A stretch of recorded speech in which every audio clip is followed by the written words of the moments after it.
Hello friends, स्वागत है आपका अपने इस यूट्यूब चैनल पे।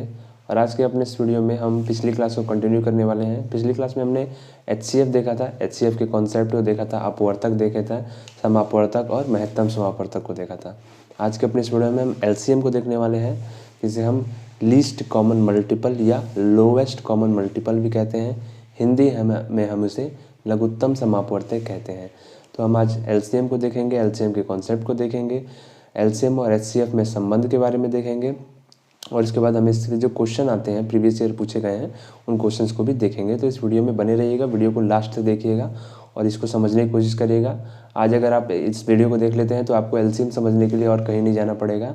अगर आपने अभी तक हमारे चैनल को सब्सक्राइब नहीं किया है तो सब्सक्राइब कर लें और इस वीडियो को अपने जितने भी ग्रुप्स हैं उसमें शेयर कीजिएगा।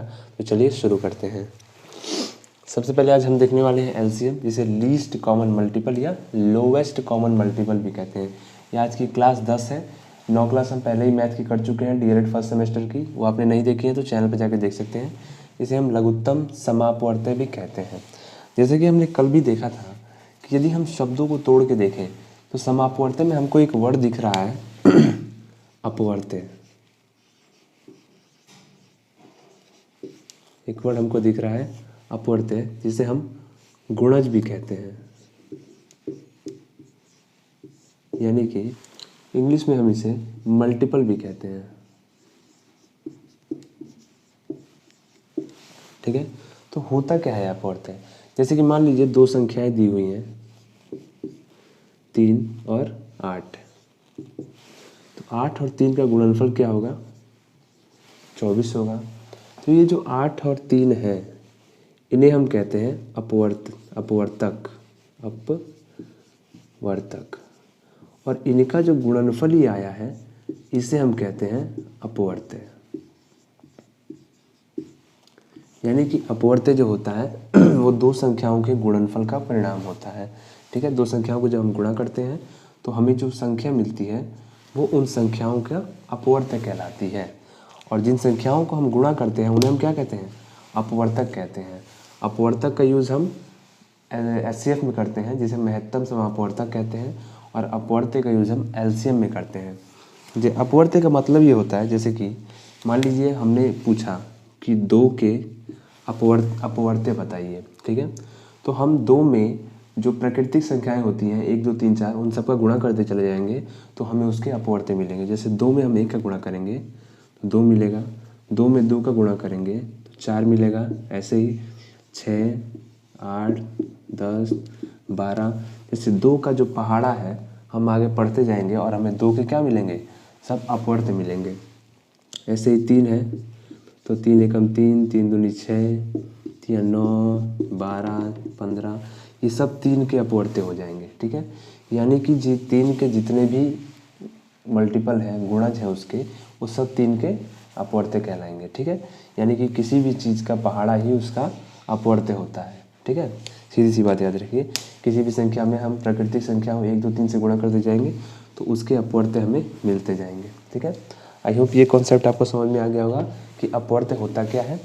अपवर्तक का मतलब यही है कि किसी भी संख्या में हम प्राकृतिक संख्याएं 1 2 3 का गुणा करते चले जाइए। बस 2 में 1 का गुणा कर दीजिए 2, 2 में 2 का गुणा करेंगे 4, 2 में 3 का गुणा करेंगे 6, 2 में 4 का गुणा करेंगे 8। तो ऐसे ही हमें इसके 2 के सारे अपवर्तक कहलाएंगे और ये 3 के सभी अपवर्तक हैं। ठीक है, आई होप आप अपवर्तक समझ गए होंगे। अपवर्तक को गुणज भी कहते हैं। ठीक, इसको नोट करते चलिए, सारी चीज़ें बहुत इंपॉर्टेंट है, कई बार डायरेक्ट भी पूछ ली जाती हैं। हमने अपवर्तक देख लिया, अब हम देखते हैं समापवर्तक क्या होता है। समापवर्तक क्या होता है? जैसे मान लीजिए यदि हम 2 के अपवर्तक की बात करें तो हम लिखते हैं 2 4 6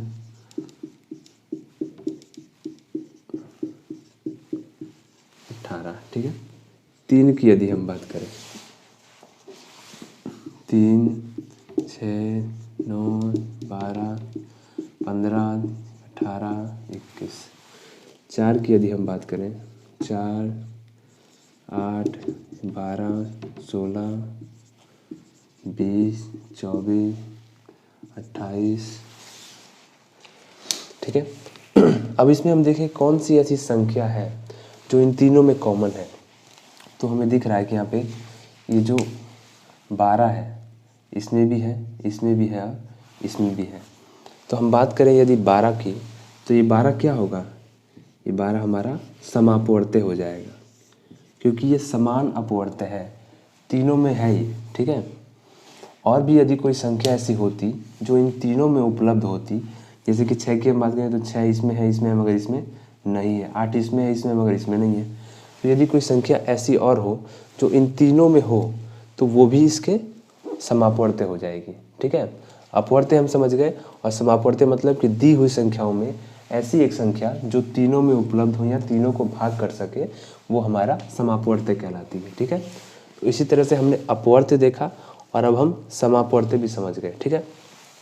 अब इसी में हम समझ लेते हैं लघुत्तम समापवर्त्य। जैसे कि मान लीजिए इसी का उदाहरण लीजिए, ये 3 संख्याएं दी हुई हैं। अब इन 3 संख्याओं में कौन सी ऐसी छोटी संख्या है जो इन तीनों को भाग कर देगी, ठीक है।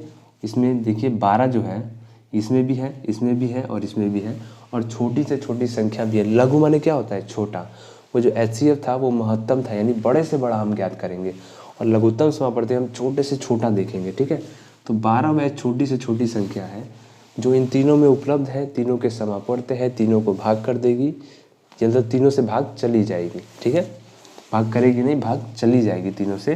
तो ये हमारा क्या हो जाएगी 12, ये हमारा लघुत्तम समापवर्त्य हो जाएगी 2, 3 और 4 का। आई होप अब आप लघुत्तम समापवर्त्य समझ गए होंगे, ठीक है। हमने एक एक चीज़ को डिटेल में देखा। पहले हमने अपवर्त्य देखा, फिर हमने समापवर्त्य देखा, फिर हमने लघुत्तम समापवर्त्य ऐसे जोड़ के देखा, ठीक है। तो आप समझ गए होंगे लघुत्तम समापवर्त्य का मतलब वह छोटी से छोटी संख्या जो दी हुई संख्याओं से भाग चली जाए, तीनों संख्या हो, चाहे 2 संख्या हो, चाहे 4 संख्या हो, ठीक है। तो आई होप अब आप लघुत्तम समापवर्त्य को समझ गए होंगे कि लघुत्तम समापवर्त्य होता क्या है।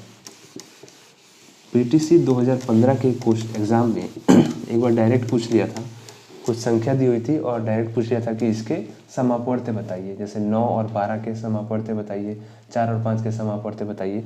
तो ऐसे क्वेश्चन भी डायरेक्ट पूछ लिए जाते हैं कि समापवर्त्य बताइए।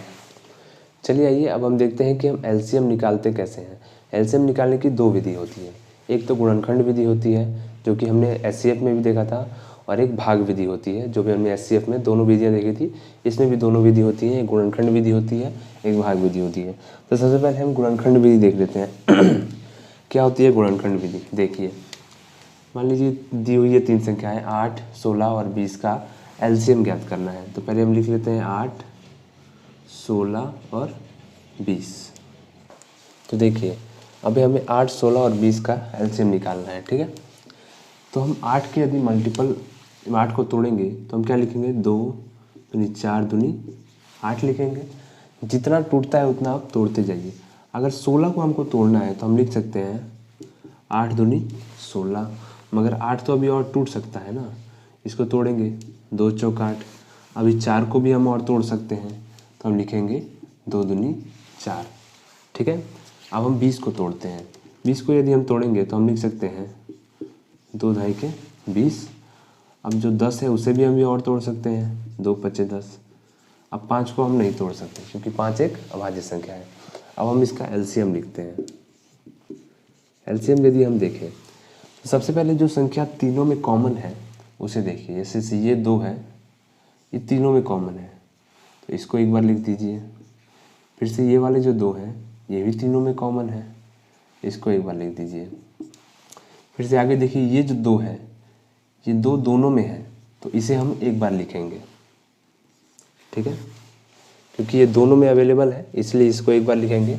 अब ये अकेला बच गया, ये भी अकेला बच गया, ठीक है, तो इसको भी लिख लेंगे, इस 2 को भी और इसको 5 में। HCF में हम क्या करते हैं, HCF जब निकालते हैं तो जो संख्या तीनों में कॉमन होती है सिर्फ उसे ही लिखते हैं, बाकी की सम संख्या को छोड़ देते हैं। मगर इसमें जब हम LCM निकालते हैं तो हम किसी संख्या को छोड़ते नहीं हैं, सबको लिखते हैं, ठीक है। मगर लिखने का तरीका ये ना, जो कॉमन है संख्याएं उन्हें एक ही बार लिखा जाएगा, डबल बार 2 बार नहीं लिखा जाएगा।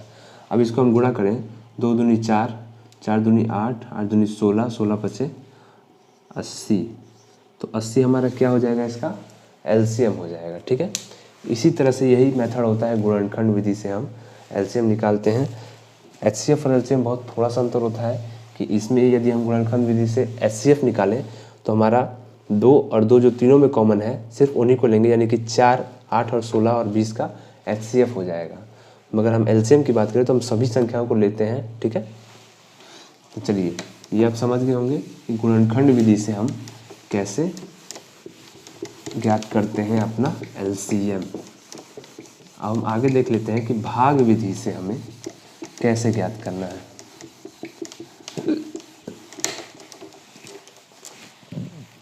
मान लीजिए एक संख्या दी हुई है, मान लीजिए संख्या दी हुई है 4, 8, 16। इसका हमें भाग विधि से LCM ज्ञात करना है। तो भाग विधि से जब हम LCM ज्ञात करते हैं, सबसे पहले इस तरह की हम रेखाएं खींचेंगे। उसके बाद देखेंगे कि कौन सा ऐसा छोटे से छोटा नंबर है जो इनमें से कम एक संख्या को तो भाग कर ही दे। तो हम देखते हैं कि 2 जो है, 2 से ही भाग चली जाएंगी संख्याएं। 2 दूनी 4, 2 चौक 8 और 2 अट्ठे 16। मैटर नहीं करता है कि यहाँ पे अगर कोई ऐसा नंबर होता जो 2 से भाग नहीं जा रहा होता, तब भी हम पहले इसे 2 से भाग करते हैं, क्योंकि हम सबसे पहले छोटी से छोटी संख्या से भाग करने की कोशिश करते हैं, ठीक है। फिर से हम देखेंगे छोटी संख्या से कहीं भाग जा रहा है तो हम देखेंगे हाँ 2 से ये भाग चला जा रहा है। 2 एकम 2, 2 दूनी 4, 2 चौक 8, ठीक है। अब देखिए यहाँ पे अभी भी ये 2 से भाग जा रहा है, ठीक है, और अभी भी ये 2 से भाग जा रहा है। जब तक 1 1 1 ना आ जाए तब तक आप इसे भाग देते रहिए, ठीक है। अब देखिए, अब जितने भी हमारे यहाँ पे 2 2 2 जितना भी मिला इन सबको लिख लीजिए। 1 2 3 4 बार, 2 गुणे 2 गुणे 2 गुणे 2। अब इन सबको गुणा कर दीजिए। 2 दूनी 4, दूनी 8, दूनी 16। तो हमारा 4, 8 और 16 का जो LCM आएगा वो 16 ही आएगा। मैंने आपको जब पिछले की क्लास कराई थी तब मैंने आपको बताया भी था एक बात कि LCM निकालने के लिए सबसे पहले हम सबसे बड़ी संख्या देखते हैं और हम ये देखते हैं कि क्या वो संख्या दी हुई दोनों संख्याओं से भाग चली जा रही है या नहीं जा रही है। तो हम यहाँ देख रहे हैं कि जो 16 है वो 8 से भाग चला जा रहा है और 4 से भी भाग चला जा रहा है। तो अगर भाग चली जाती है तो वही बड़ी संख्या हमारा LCM हो जाएगी। यदि नहीं जाती है तो बड़ी संख्या को हम सबसे पहले 2 से गुणा करेंगे, फिर देखेंगे कि बाकी की दोनों संख्याओं से वो भाग जा रही है। यदि चली गई तो वो जो अगली वाली संख्या हमें गुणा करने पे मिली है वही LCM हो जाएगी। यदि भाग नहीं गई तो फिर हम उसे 3 से गुणा करेंगे और फिर चेक करेंगे, फिर 4 से करेंगे, फिर चेक करेंगे। जिस भी संख्या पे वो सेटिस्फाई कर दे, मतलब दोनों संख्याओं से भाग चली जाए, वही हमारा LCM हो जाती है। एक क्वेश्चन आपका BTC 2015 नहीं 16 के एग्ज़ाम में, BTC 2016 के एग्ज़ाम में एक पूछा गया क्वेश्चन था कि 56, 70 और 84 का LCM ज्ञात कीजिए। 56, 70 और 84 का LCM भाग विधि से ज्ञात कीजिए। सबसे पहले हम देखेंगे कि 2 से भाग जा रहा है कि नहीं जा रहा है छोटी संख्या से। तो हम देखते हैं कि यहाँ पे इवन नंबर है, 2 से भाग जाइए करेगा। 2 दूनी 4, 2 अट्ठे 16। हम जानते हैं कि 35 दूनी 70 होता है। यहाँ पे भी 2 चौक 8, 2 दूनी 4। अभी भी 2 से भाग चला जाएगा क्योंकि अभी भी यहाँ पे इवन नंबर है। 2 एकम 2, 2 चौक 8। ये 35 तो नहीं जाएगा तो इसे एज इट इज़ लिख देते हैं। ये चला जाएगा 2 दूनी 4, 2 एकम 2। अभी भी चला जाएगा, 2 से 14 भाग चला जाएगा, 7 दूनी 14। 35 तो अभी हम एज इट इज़ लिख देते हैं, मगर ये भाग नहीं जाएगा, ठीक है। अब हम देखते हैं, अब कोई भी ऐसी संख्या नहीं है जो 2 से भाग जाने वाली हो। हम इसे 3 से भाग करते हैं। 3 से 7 भाग नहीं जाएगा, 3 से 35 भाग नहीं जाएगा, मगर 3 से 21 भाग चला जाएगा। हम देख रहे हैं, अब तो हम देख रहे हैं कि 2 से संख्याएं भाग नहीं जाएंगी, 3 से भी नहीं जाएंगी, 4 से भी नहीं जाएंगी, मगर 5 से 35 भाग चला जाएगा। तो पहले हम इसे 5 से भाग कर लें। 5 से 7 तो भाग नहीं जाएगा, मगर ये भाग चला जाएगा। अब हम देखेंगे तीनों संख्याएं 7 ही हो गई, तो अब ये सीधे 7 से ही भाग जाएंगी, ठीक है। अब हम इसके LCM लिख लेते हैं। क्या आ गया हमारा 2 2 2 2 2 तो 3 बार है, 2 2 2, उसके बाद 3 है, उसके बाद 5 है और उसके बाद 7 है। जब इन संख्याओं की हम सबकी गुणा करेंगे तो हमारा 840 आंसर आ जाएगा। ठीक है, हमारा 840 आंसर आ जाएगा। ये क्वेश्चन पूछा गया है BTC 2016 के एग्ज़ाम में। तो इस तरह से आप इसे सॉल्व करेंगे।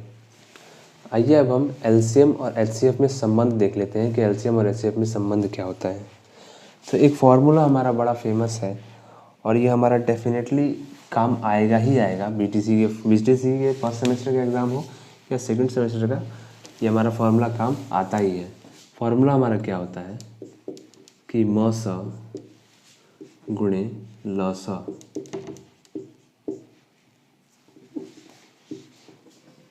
बराबर पहली संख्या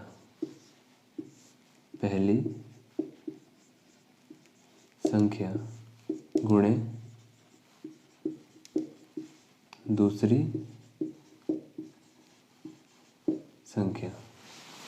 ये हमारा फार्मूला होता है कि लस गुणे मस बराबर पहली संख्या गुणे दूसरी संख्या, या दो संख्याओं का गुणनफल भी हम कह सकते हैं कि लस गुणे मस बराबर दो संख्याओं का गुणनफल। ठीक है, ये फार्मूला आप नोट कर लीजिए, बहुत इंपॉर्टेंट फार्मूला है और आपको डेफिनेटली काम आएगा ही आएगा। जैसे आपको आपके स्क्रीन पर एक क्वेश्चन दिख रहा होगा जिसमें पूछा गया है कि दो संख्याओं का मौसा 15 है तथा उनका गुणनफल 900 है, तो उनका लौसा ज्ञात कीजिए। कह रहा है कि दो संख्याओं का मौसा दे रखा है, मौसा कितना दिया है 15 दे रखा है, लौसा पूछ रहा है और गुणनफल दे रखा है 900। यानी दो संख्याओं का गुणनफल दे रखा है 900, मौसा दिया हुआ है, लौसा पूछ रहा है। तो हम ये x चूँकि इसके गुणा में है, अगर इधर जाएगा तो भाग करेगा, 15 से भाग देंगे। तो जब हम 15 से 900 को भाग देंगे तो 15 छिक्के 90 और ये 0, 60 हमारा आंसर आ जाएगा। तो ये फार्मूला आपके बहुत काम आएगा। ये क्वेश्चन पूछा गया है BTC 2015 के एग्ज़ाम में और ऐसे ही क्वेश्चन अक्सर पूछे जाते हैं। तो ये फार्मूला ज़रूर नोट कर लीजिएगा क्योंकि आपके बहुत काम आने वाला है। एक और अगला क्वेश्चन दिया हुआ है कि 12 और 36 का मौसा ज्ञात कीजिए। 12 और 36 का आपका मौसा पूछ रहा है।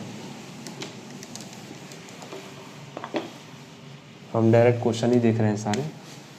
तो 12 और 36 का आपसे मौसा पूछ रहा है और मेथड कोई नहीं दे रखा है कि आपको किस मेथड से निकालना है। तो आप इसे ऐसे भी निकाल सकते हैं, अगर भाग विधि से निकालना चाहें।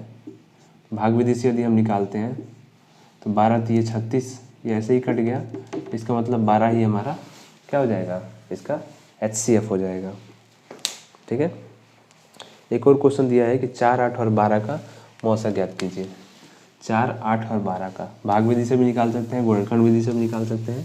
चलिए मैं आपको गुणनखंड विधि से निकाल के दिखाते हैं। 4, 8 और 12 का बोल रहा है ना।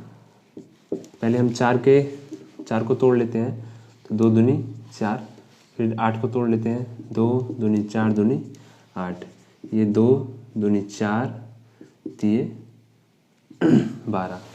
ठीक है, तो आपका ये इस तरह से टूट गया। अभी इसका हम यदि HCF लिखें तो कल हमने देखा था अपनी क्लास में जो तीनों में कॉमन हो उसे ही हम लिखते हैं। तो ये 2 है और ये 2 है, 2 गुणे 2 इक्वल टू 4, इसका हमारा क्या हो जाएगा, HCF हो जाएगा।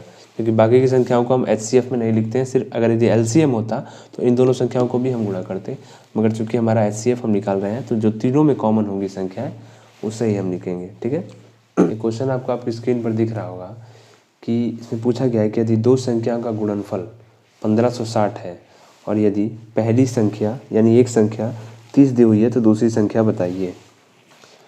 दो संख्याओं का गुणनफल दे रखा है 1560 बराबर एक संख्या जिसमें 30 दी हुई है तो दूसरी संख्या पूछी है। ठीक है, दूसरी संख्या को हम x मान लेते हैं, तो x बराबर हम क्या लिखेंगे, 1560 बट्टा 30 हो जाएगा। 0 से 0 काट देंगे, 3 से 156 को काटेंगे, 3 पचे 15, 3 दूनी 6, तो 52 हमारा इसका आंसर आ जाएगा। ठीक है, क्योंकि दो संख्याओं गुणनफल दे ही रखा है और एक संख्या दे रखी है और दूसरी संख्या हमें निकालने को कह रहा है, तो इस तरह से हम इसे सिंपल निकाल सकते हैं। एक क्वेश्चन और आपको आपकी स्क्रीन पर दिख रहा होगा, इसमें पूछा गया है कि 3 अंकों की छोटी से छोटी संख्या बताओ जो 4, 8 और 12 से पूरी विभाजित हो जाए। ठीक है, ऐसे भी क्वेश्चन अक्सर पूछ लिए जाते हैं। कह रहा है कि 3 अंकों की छोटी से छोटी संख्या बतानी है जो कि 4, 8 और 12 से पूरा पूरा विभाजित हो जाए। ठीक है, अब कहा है कि पूरा पूरा विभाजित हो जाए, तो सबसे पहले हम देखते हैं कि सबसे बड़ी संख्या का मल्टीपल देखते हैं। जैसे हम सबसे बड़ी संख्या इसमें 12 है, तो 12 के मल्टीपल देखेंगे। तो 12 का पहले कौन सा सबसे छोटा से छोटा मल्टीपल होगा वो हम देखते हैं। जब हम 12 का पहाड़ा पढ़ेंगे तो हम देखते हैं कि 12 निम्मा 108 होता है। ठीक है, मगर जो 108 है यदि उससे हम 8 से भाग करेंगे तो वो भाग जाएगा नहीं। 108 ही सबसे 3 अंकों की सबसे छोटी छोटी संख्या आ रही है 12 के मल्टीपल में, 12 के पहाड़े में, मगर वो 8 से तो भाग जाएगा नहीं, तो 4 से तो हम इसको देखेंगे ही नहीं। ठीक है, उसके बाद हम देखते हैं कि 12 ढाई के 120 होता है। ठीक है, 9 हमने 12 को 9 से गुणा किया तो 108 आया, जो कि 8 से भाग नहीं जा रहा था, तो वो तो हो ही नहीं सकती क्योंकि तीनों से भाग जानी चाहिए। ठीक है, तो 12 ढाई के 120 हो गया। अब 120 को हम 8 से भाग दे के देखें, बिल्कुल भाग चला जाएगा। यदि 4 से भाग दे के देखें तो भी चला जाएगा। यानी कि 120 वह छोटी से छोटी संख्या हो जाएगी जो 4, 8 और 12 से पूरा पूरा विभाजित हो जाएगी। इसी तरह से आप चेक कर सकते हैं, और भी बहुत से मेथड होते हैं, मगर सिंपल मेथड यही है कि आप चेक कर लें कि सबसे बड़ी संख्या का मल्टीपल पहले देखिए कि 3 अंकों का सबसे पहले मल्टीपल हमें कौन सा मिल रहा है, उसको 8 से भाग करके देखिए, 4 से भाग करके देखिए, या जो भी संख्या दी है उनसे भाग करके देखिए। यदि भाग चला जाता है तो वही हो जाएगा हमारा आंसर, यदि नहीं जाता है तो वो नहीं है, उसका कोई अगली संख्या है। चलिए, आई होप आपको ये क्वेश्चन समझ में आ गया होगा। क्वेश्चन आपको आपकी स्क्रीन पर दिख रहा होगा कि निम्नलिखित में से 15 किस संख्या का अपवर्तक है। 3 संख्याएं दे रखी हैं,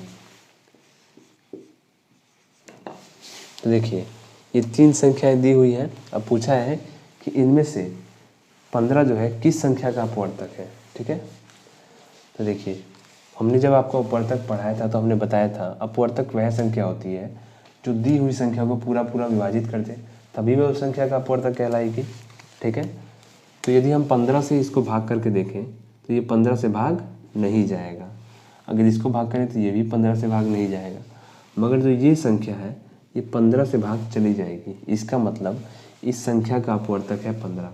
ठीक है, 15 जो है वो इस संख्या का अपवर्तक है, क्योंकि 15 इसको पूरा पूरा विभाजित कर दे रहा है। तो इस बात को आप याद रखिएगा कि अपवर्तक जो होता है वो दी हुई संख्या को पूरा पूरा विभाजित करेगा, तभी वह उस संख्या का अपवर्तक कहलाएगा। एक क्वेश्चन आपको आपकी स्क्रीन पर दिख रहा होगा। क्वेश्चन में कह रहा है कि एक खेत की लंबाई 24 मीटर है और चौड़ाई 16 मीटर है। उस छड़ की अधिक से अधिक लंबाई कितनी होगी जिससे खेत की लंबाई और चौड़ाई दोनों को पूरा पूरा मापा जा सके। तो इस सवाल में एक चीज़ पकड़ने वाली है कि कह रहा है कि अधिक से अधिक, यानी कि बड़े से बड़ी माप पूछ रहा है। अधिक से अधिक वह छड़ कितनी लंबी हो सकती है, तो एक नंबर जो आएगा वो अधिक से अधिक आना चाहिए। हमने आपको बताया था जब हम एलसीएम ऐसे पढ़ा रहे थे तो हमने बताया था महत्तम समापवर्तक की जब हम बात करते हैं, महत्तम यानी कि बड़ा से बड़ा, लघुत्तम माने छोटा से छोटा। तो यहाँ पे बड़े से बड़े की बात कर रहा है, तो हम इसका क्या निकालेंगे, HCF निकालेंगे। कह रहा है कि लंबाई जो है 24 है और चौड़ाई 16 है। लंबाई जो है वो 24 है और जो चौड़ाई है वो 16 है। तो हमें 24 और 16 का HCF निकालना होगा। तो हम किसी भी विधि से निकाल सकते हैं, तो हम इसे गुणनखंड विधि से ही निकाल लेते हैं। 2 से भाग देंगे, 2 से इसका मल्टीपल इसके तोड़ेंगे, 2 अट्ठे 16 हो जाएगा। 8 अभी और टूट सकता है, 8 को हम और तोड़ लेते हैं। 2 चौक 8 होता है, 4 भी अभी टूट सकता है, तो 2 दूनी 4, यानी 2 दूनी 4 दूनी 8 दूनी 16। 2 से अगर इसके तोड़ने की कोशिश करें तो 12 दूनी 24 होता है, मगर 12 को अभी हम और तोड़ सकते हैं। 2 6 के 12 होता है, मगर 6 को भी हम और तोड़ सकते हैं, 2 तिया 6। 2 दूनी 4, 4 दूनी 8, 8 तरीके 24। ठीक है, तो हमने इसको ऐसे तोड़ लिया। अब हम देखते हैं कि इसमें क्या कॉमन है, वही हमारा HCF हो जाएगा। 2 हमारा कॉमन दिख रहा है, फिर से ये 2 कॉमन दिख रहा है, ये 2 कॉमन दिख रहा है, यानी कि 2 गुणे 2 गुणे 2, 2 दूनी 4 दूनी 8, यानी कि 8 हमारा क्या हो जाएगा, इसका आंसर हो जाएगा। मतलब 8 मीटर वह बड़ी से बड़ी माप है जो इस खेत को पूरा पूरा नाप देगी। एक अगला क्वेश्चन आपको आपकी स्क्रीन पर दिख रहा होगा, जो कि BTC 2015 एग्जाम में पूछा भी गया है कि 2 संख्याओं का मौसा दे रखा है 16, उनका गुणनफल दे रखा है 6400, तो लॉसा ज्ञात कीजिए। अभी जो हमने आपको फॉर्मूला बताया था वो फॉर्मूला यहाँ पे लग जाएगा।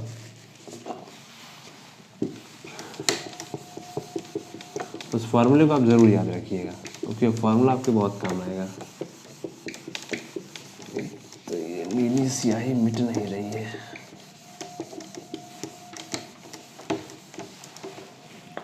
चलिए, क्वेश्चन में क्या कह रहा है?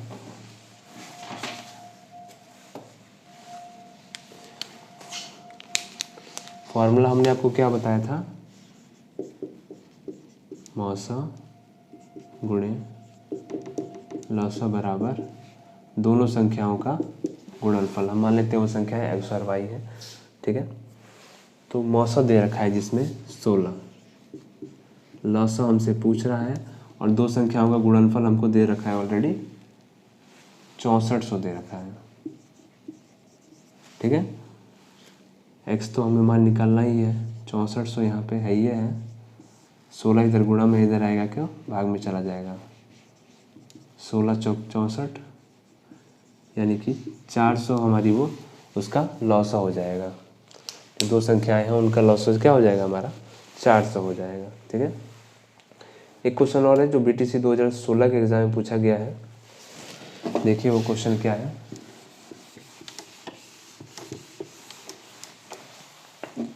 क्वेश्चन आपको आपकी स्क्रीन पर दिख रहा होगा।